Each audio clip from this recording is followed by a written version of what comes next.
আল্লাহ নবী হযরত ইব্রাহিম আলাইহিস সালাম, ইব্রাহিম আলাইহিস সালাম তিনি স্বপ্নে দেখলেন ইন্নী আরা ফিল মানাম আন্নী আযবাহুকা।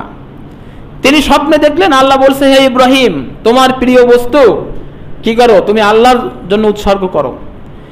ইব্রাহিম আলাইহিস সালামের প্রিয় বস্তু কি ছিলেন এটা তার বুঝতে বাকি ছিল না, কারণ তার শেষ বয়সের একটি সন্তান ইসমাইল ছিলেন তার সবচাইতে প্রিয়। কথা বলেন ঠিক না বেঠিক? আমাদের সমাজে এই গল্পগুলো প্রচলন আছে যে প্রথম দিন 100 উট জবাই করছিলেন, এরপরে 100 গরু কোরবানি করছিলেন, এরপরে খাসি কোরবানি করছিলেন। আল্লাহ বলতেছে ইব্রাহিম তোমার প্রিয়টা কোরবানি করো। ইব্রাহিম আলাইহিস সালাম প্রথম বুঝতেছিলেন না এই বাড়তি কাহিনীগুলো কোরআনেও নাই, হাদিসেও নাই। যেটা কোরআন এবং হাদিসে নাই সেটা আমি বলি না, কারণ ইসরায়েলের রেওয়ায়াত থেকে যদি কোনো ঘটনা নেওয়া হয়, ঐতিহাসিকভাবে কিছু ঘটনা নিতে হয়, এটা সত্য হতেও পারে নাও হতে পারে, সত্য হতেও পারে নাও হতে পারে। এর অথেন্টিসিটির ব্যাপারে 50-50, কিন্তু কোরআন এবং হাদিসে থাকলে সেটা কি 100%। এজন্য এই বাড়তি কথাগুলো হাদিস কোরআনে নাই। আল্লাহ ইব্রাহিমকে বললেন তুমি কোরবানি করো। ইব্রাহিম আলাইহিস সালাম কোনো রকম দাড়ি কমা না দিয়ে সরাসরি সন্তানকে বললেন ইন্নী আরা ফিল মানাম আন্নী আযবাহুকা, আমি স্বপ্নে দেখেছি তোমাকে আমি জবাই করছি। সুবহানাল্লাহ বলেন। কারণ নবীর ইশারা কে বোঝেন? নবী বোঝেন। ইসমাইলও নবী, ইব্রাহিমও নবী। ইব্রাহিম আলাইহিস সালাম যেহেতু নবী, তার সন্তান ইসমাইলও নবী, সুতরাং নবীর ইশারা নবী বুঝতে পারে, ঠিক কি না? এজন্য ইব্রাহিম আলাইহিস সালাম সন্তানকে বললেন ইন্নী আরা ফিল মানাম, আমি স্বপ্নে দেখেছি আন্নী আযবাহুকা, তোমাকে জবাই করছি। ফানজুর মাযা তারা, এখন তুমি বলো তোমার মতামত কি।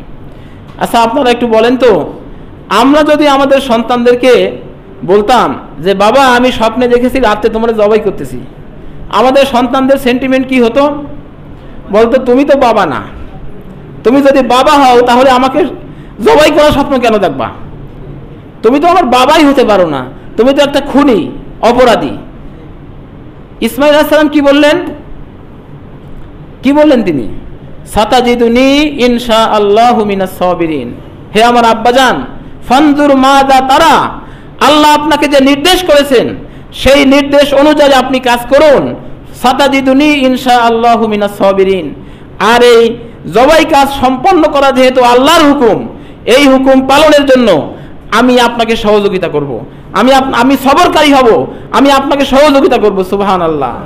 এখান থেকে শিক্ষা, আমাদের সন্তানদেরকে আল্লাহর জন্য নিবেদিত প্রাণ হিসাবে গড়ে তুলতে হবে। আমাদের সন্তানেরা যেন আল্লাহর হুকুম পালনের ব্যাপারে নিজের জীবন দেওয়ার জন্য প্রস্তুত থাকে, এমন সন্তান আমাদেরকে গড়ে তুলতে হবে। এমন সন্তান আমরা গড়ে তুলতে পেরেছি কয়জন? ইসমাইল আলাইহিস সালাম যেভাবে নিজেকে আল্লাহর জন্য কোরবানি পেশ করার জন্য তিনি প্রস্তুত হয়ে গেলেন, আর নিজেকে আল্লাহর সামনে কোরবানি দেওয়ার মতো প্রস্তুতি গ্রহণ করা এটা অনেক বড় সাহসিকতার ব্যাপার। কথা বলেন ঠিক না বেঠিক?